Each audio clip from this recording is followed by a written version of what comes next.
care to die? How many times can you die? Once.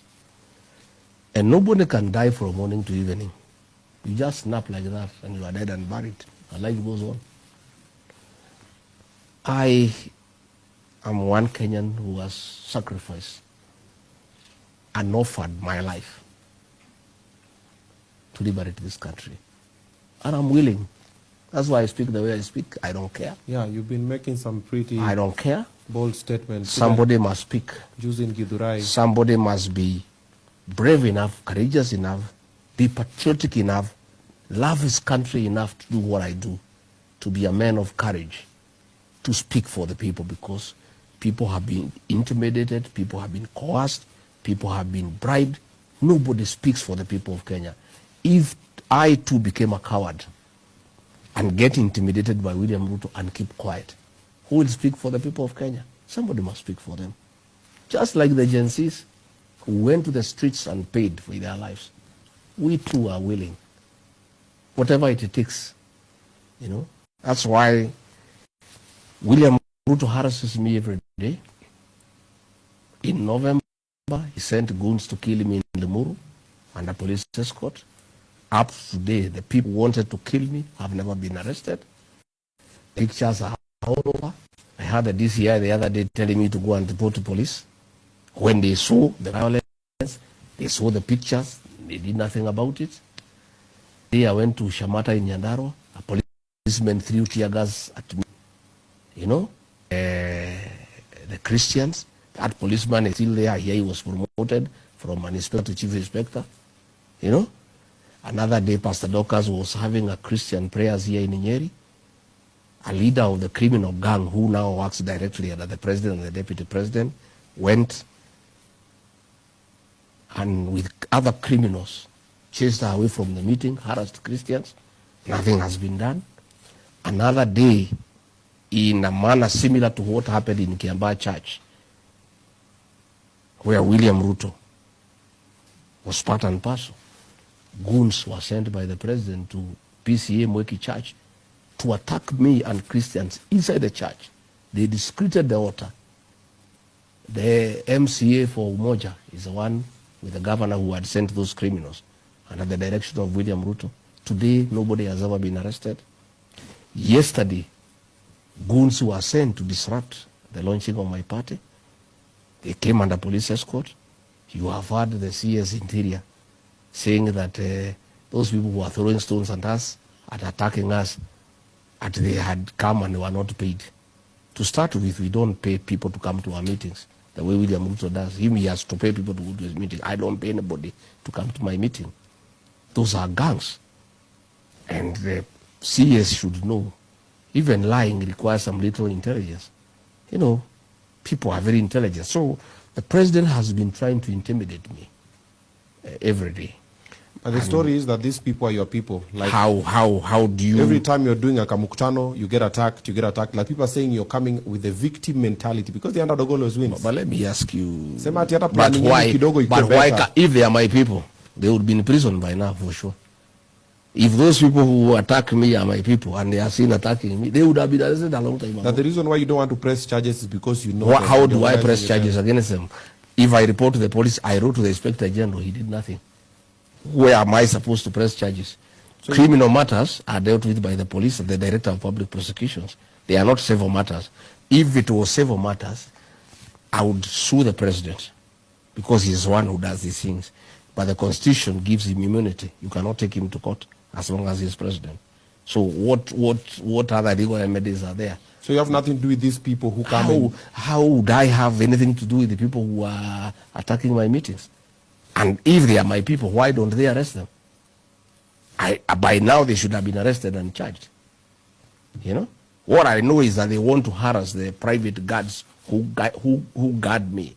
Anytime I'm attacked, I have people who guard me. So they want to use this to start harassing the private people who guard me so that I have no people willing to guard me because I have no, despite being the second deputy president of the Republic of Kenya, and a man with a serious following, and a man whose security is important for this country. Yeah? If I was shot today or if I was struck today, the Kenya would not be the same again. The state has a responsibility to make sure that I'm safe for the political stability of this country. But they have not done so. But doesn't matter, I'm not interested. I have made arrangements that I have private guards who guard me all the time, you know, and I know that is what they have been targeting, so that they can be able to get them from me. But doesn't matter. Let them do whatever they want to do. But they must know that all these things will come to an end one day. Yeah? And it is treating Kenyans like they are not intelligent to say that I'm the one who organizes my own attacks. What would I gain from that? You know? Sympathy. What sympathy? I don't need sympathy from anybody. Why would I want sympathy from anybody? When these people attack your congregations, your meetings, how does that make you feel?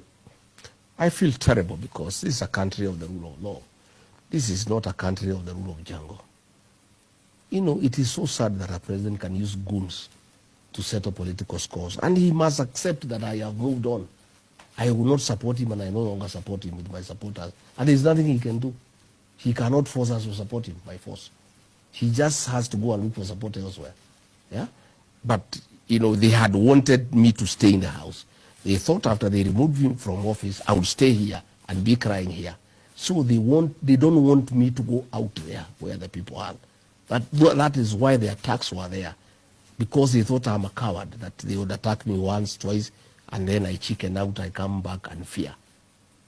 I am willing to die in those meetings. If that will save this country, if my blood is what will grow the tree of liberation, so that this country is free from the dictatorship of William Ruto, so be it. But let me say, for the avoidance of doubt, I'll continue doing my meetings. Let them come and harass us. But my people have said it will not happen anymore. And you see what happened yesterday. You know, people are getting very angry. Yeah. People are getting very angry. We are going to have a very big launch with over 40,000 people. If they set gangs there, they will find those people there. Because they are also human beings. And nobody is a coward. You know, if that's what the president wants Kenyans to fight each other, let it be. But I can say, I want to confirm that I'm not going to stay in the house. I am not going to stop going to meetings for fear of attack by goons. What I know is that I have many supporters who are willing and ready to defend my meetings to a man. And that will happen. And we are not going to chicken out, and we are not going to be sold fear. You know? Okay. My brother, I'm a descendant of the Mau fighters. I was waiting for that line. Yeah. So, you know, William Ruto must know that sending a few goons here cannot make me run away from meetings or stop going to the public. I'll go to the public. Okay. If he wants to kill me there, let him kill me there. You know, and there's no problem. Whatever he wants to do, he can do. But I also want to say that my people, my supporters have also said, no, it will not happen again. So those goons who are being sent, they must know. And they will find people waiting for them. We have a launch on 4th. Let them come. They'll find people waiting for them. If that's what the president has decided, that this is not a country of the rule of law, that policemen will stand away and let people fight each other. If he has decided that everybody should organize his own security, if the president wants to use goons, there is nobody who has a monopoly of using goons. Yeah. But I can assure you that my supporters, and there are millions, they have made a decision. Like you saw yesterday, nobody would be allowed to attack my meeting or myself. And on 4th, we have a big meeting. If they want to organize 1,000 goons, let them go ahead. Pull up. We're ready. They'll come. People will be ready for them. When that thing was happening yesterday, where were you? I was just there. Haukushtuka? Nani? Nini. Yeah, Nini. Ah! My friend, what is that? That's a joke.